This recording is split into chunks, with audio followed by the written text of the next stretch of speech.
by popular demand, I am going to go over my new 2022 Hobie Outback and exactly how I set it up for fishing success.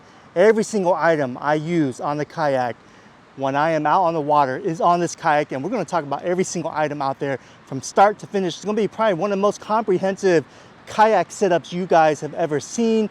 And once again, I feel like this is the best setup in my own opinion, obviously, because I've been doing this for over 4 years now on YouTube, kayak fishing, chasing big redfish, flounder, and speckled trout, and pretty successful at it. And I feel like I've really got this down to a science, and every single item has a purpose. So I hope you guys learn a lot from this video. And once again, what you see on the kayak is what I'm gonna be using on the water, period. So before we start talking about everything that's on the kayak, quick shout out to the sponsor of the video, which is shopkarls.com. A lot of you guys are gonna be wondering, wait, Shop Karls, wait a minute. Why are you talking about Shop Karls when you're talking about your kayak? Hold up, let me just explain, because Shop Karls actually sells a lot of these kayak accessories I'm going to show you today on the video. And a lot of these kayak accessories that I have on the kayak, I got from Shop Karls. So use my discount code ARCSLINGLER10, save $10 off your order of $25 or more if you're a Shop Karls member. Get free shipping, save a lot of money because they're pretty cheap as is. If you're a Shop Karls member and you use my discount code, you save a lot of money. But there's a direct link in the description box below. I encourage you guys to be a Shop Karls member. All right, there she is, guys. Isn't she a beauty? Absolutely love this new Hobie Outback. I'm really loving this color. You guys been following me. Once again, my other kayak, which is 2020 Hobie Outback, is papaya orange. But yeah, without further ado, let's get right into it. Okay, 2022 Hobie Outback quick specs is 12 foot 9 inches long. It is 34 inches wide, so a lot of stability, a lot of speed, a lot of versatility. This kayak can do it all: freshwater, saltwater, even offshore. This is probably one of the best kayaks in the world, if not the best. And this is Hobie's best-selling kayak for a reason. So therefore, okay, empty weight, without the drive, without any of the accessories you see today, it weighs around 84, 87 pounds. But once you add the Mirage drive to it, it bumps it up to around 109, 110 pounds.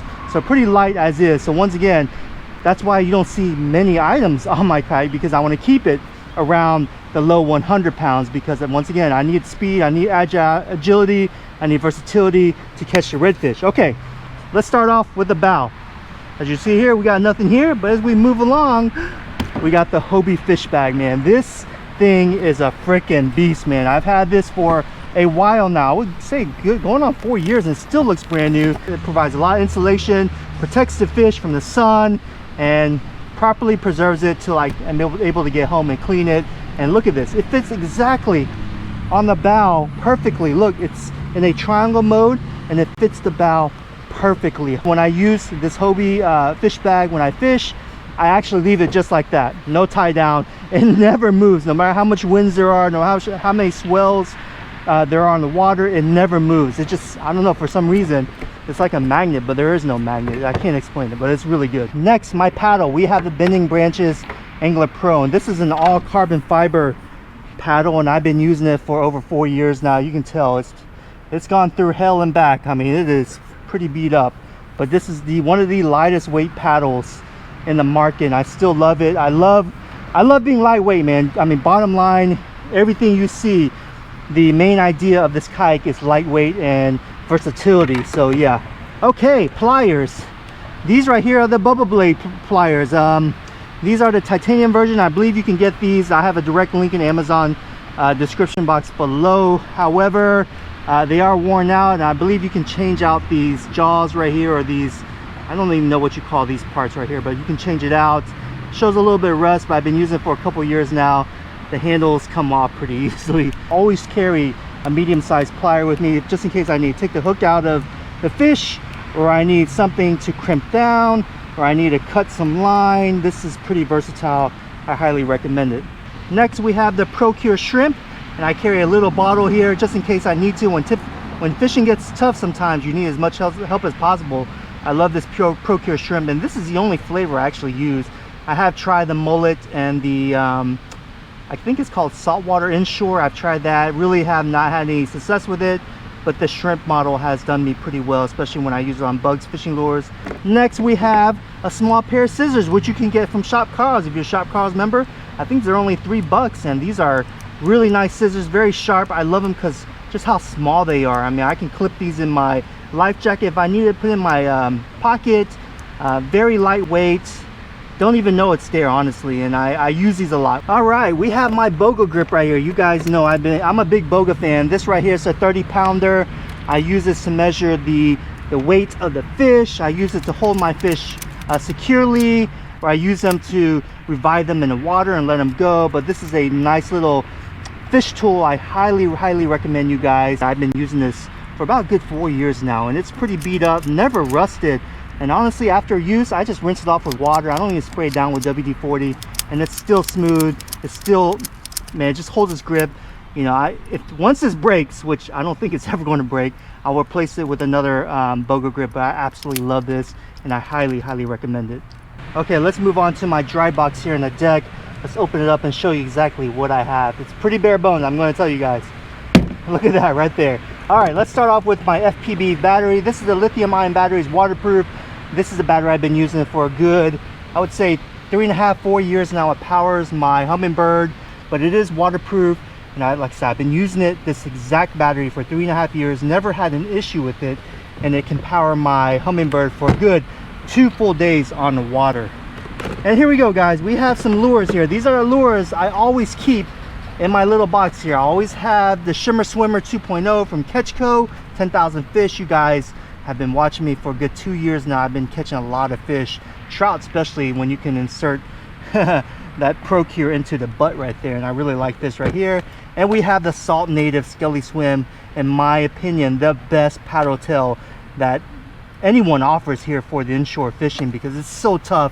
One paddle tail, I've caught 3 limits of reds without it even tearing, man. I mean, this thing is robust, so good. And these are the two of my favorite colors. I have root beer and I have glitter bomb, and I always keep a pack in my little box here. All right, we have my Humminbird Helix 7. This is a Chirp SI GPS G4. This is actually a brand new model. I just purchased this and installed this on my kayak. I haven't even taken it out of the water, and you can see the plastic seal. But I love the Humminbird Helix 7. On my 2020 Outback, I have the original Helix 7 just with a down scan, no side scan. So this model has the side scan, and I felt like it was time to upgrade. And I'm super happy to actually purchase this, because I mean, honestly, a lot of my success has come from a fish finder looking for the small little minute drop-offs, noticing the water temperatures, how fast I'm going. I mean, I don't really use this as much as say someone would if they're deep sea fishing, but I use it a lot, if that makes any sense, if I'm shallow water fishing, because once again, I am always looking for those drop-offs, the oyster reefs in 3 feet of water, murky, brackish marsh water, and I always need to know the water temp. So yeah, side scan. And let me show you the transducer underneath. Okay, since I have the side scan on my Humminbird, I am now going to take advantage of this transducer right here. This pull string right here where it says transducer, Hobie has designed this where it actually pops down when you release it. So when I do that, when I release it, the transducer also falls down, so it gives that side scan image. Let me show you underneath. As you can see right there, it's retracted. When I take it out, boom. When I let go of the string, it goes in, it comes back down. Goes in, it comes back down. You guys get the point. But yeah, as you can see right here, when you hit it flat, boom, it retracts up. So it protects the transducer from any damage. And then when you're, once again, when you're done fishing, all you need to do is pull it up like that, just like that. All right, we are halfway through the kayak. Here's my seat right here. Let's fold that down so we can show you guys. Here are my 4 rods. And I usually carry 4 rods when I'm out in the water. And once again, the name of the game for me personally is to keep it agile and light, so I can travel far and just, you know, be very light in the water and be able to traverse many miles if I need to get to my fishing spot. But yeah, 4 rods here. All of them are Old 18, because you guys know I love Old 18. Most of these are ultralights. I have one right here, the ram tube mount right there.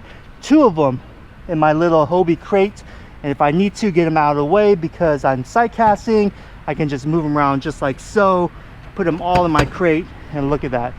It becomes very organized. Look how nice and neat and clean that is. Just does not get in your way. All right, we got the Hobie crate right here. I absolutely love this thing. You guys know I'm a big fan of the Hobie crate by now. Let's go and move these rods out of the way into the ram tube mount, which once again, I do recommend these, and you can get these from Shop Karl's. Very organized, keeps all my tackle, my bag, everything in a nice orderly fashion, does not get in the way of my fishing.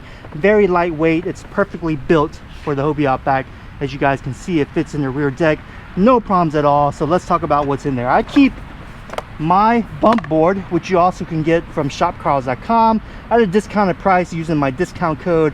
This thing, you guys have seen me on my videos, obviously it's pretty well used. This is actually my second bump board. The first one I used was the exact same one, I just lost it.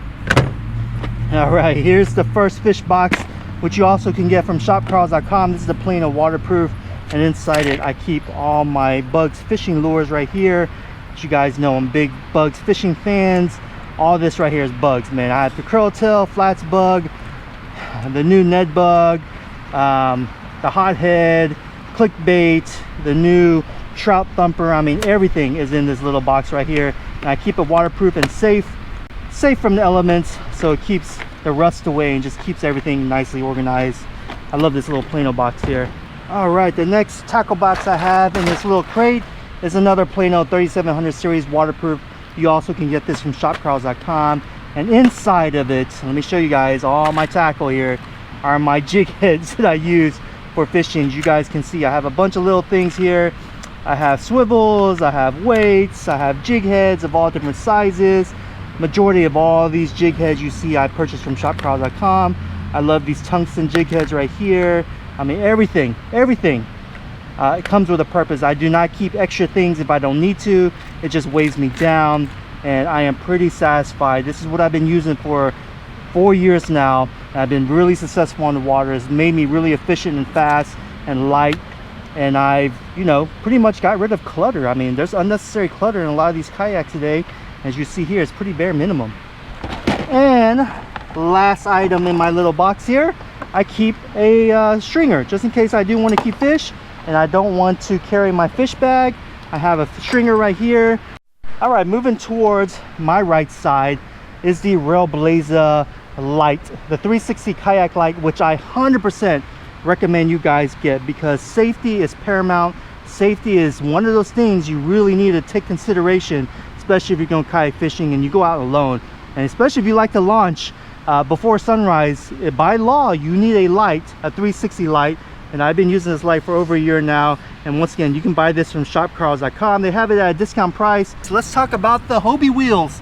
This is a kayak cart that I absolutely 100% recommend you guys get. It's the Hobie heavy duty kayak cart, just in case I need to load down my kayak with a little bit more weight, but I don't think that's really going to happen. But I absolutely love this Hobie kayak cart. This is actually the first time I've actually used it. I used to have a folding model, which I actually still have, but I love the way this kayak cart is. I mean, it is super heavy duty, and it is all metal, stainless steel all around, and I don't think it's going to rust. The tires are real rubber with air in it. This thing is a freaking beast, and I love how this Hobie cart fits directly into the scupper holes. You guys can see right there, these two scupper holes hold it in place. Okay, a couple more items I want to talk about is my little Yeti bag. A lot of you guys have actually asked about my little waterproof Yeti bag, and when I do go fishing, I actually take my tackle boxes out and I put them behind my seat just like so, and I put this in my crate just like that. Look at that, it fits perfectly like a glove, and if I ever need to, I am sitting in my seat, I just simply turn around, I pull it out by its handle here, I take out my camera and I film. That's how I YouTube. I mean, I'm pretty quick with it. Waterproof Yeti, pretty expensive, I'm not gonna lie, but it does a really good job. We gotta talk about safety, guys. When you go out in the water, make sure you have your PDF, man. This thing is going to save your life if you ever flip. And it's not the question if you're going to flip. The question, or the statement is when are you going to flip? I mean, most people know when you kayak fish, you're risking your life all the time out there, and I'm telling you guys, you have to wear a PDF. This little flag is made by Hobie. It's only like $7. Honestly, you need this. It's for the state of Texas law. You have to have a flag that's 12 by 12 and hanging off, that's going to be extending from the pass of your truck, the bed of your truck rather, and it's just a state law. You need to have it. Okay, we talked about the kayak and every single accessory, how I like to set it up. I want to show you the last part, because this is actually one of the most important, is how do I put it onto my truck. As you see here, I mean, it's really simple. The Toyota Tacoma, it's a mid-sized truck, has enough ample space in the back with the tailgate down. We're able to, you know, give it some support.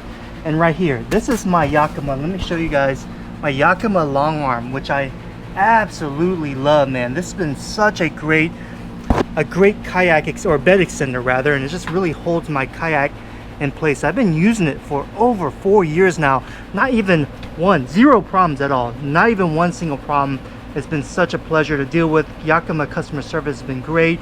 I've had a couple of bolts that actually were taken off by someone. I can't remember exactly what. And I emailed them. They sent it to me right away. Now that we talked about the long arm, let's talk about how I really put it into my kayak securely. And I just use these simple, dude, I don't even know what you call these. These are 1-inch nylon accessory holders. You know, honestly, I think I got this from ACK a while back. I've been using it for many years, and it's really simple. It's not a ratchet strap. It's I don't even know what you guys call these. If you know, leave in a comment below to educate all of us. But yeah, this goes in the back. It goes through these Ram little slots that I purchased from Ram Mounts. They go right into the rails I showed you earlier, and that's why I have these here, to keep these stable into place. And pretty much I just put the strap through the loops here on my Yakima arm, wrap it around, tie it as tight as possible, and this fits really nicely in the rear. I don't have to worry about it. Never had any problems with it. Moving up to the front, now we're going to talk about my ratchet straps. This is a 1-inch ratchet straps from Husky. You can purchase this from Home Depot. Any 1-inch, you know, ratchet strap that holds at least 200 pounds is going to be good enough for you. I have it attached here to my truck, going under this aluminum rail mount, under the other aluminum rail mount. As you can see right here, this is where it latches on securely, pretty tight. Yeah, that's it guys. I hope you really enjoy it. Leave a comment, let me know what you think. Maybe give me some advice. If you have some advice in the comment section. Once again, I like to keep it really light, simple, and agile. Gets me a point A to point B really quick, and move, you know, searching for those redfish found in a speckled trout. Anyways guys, I love every single one of you guys. Thank you so much, and we'll catch you guys on the next one.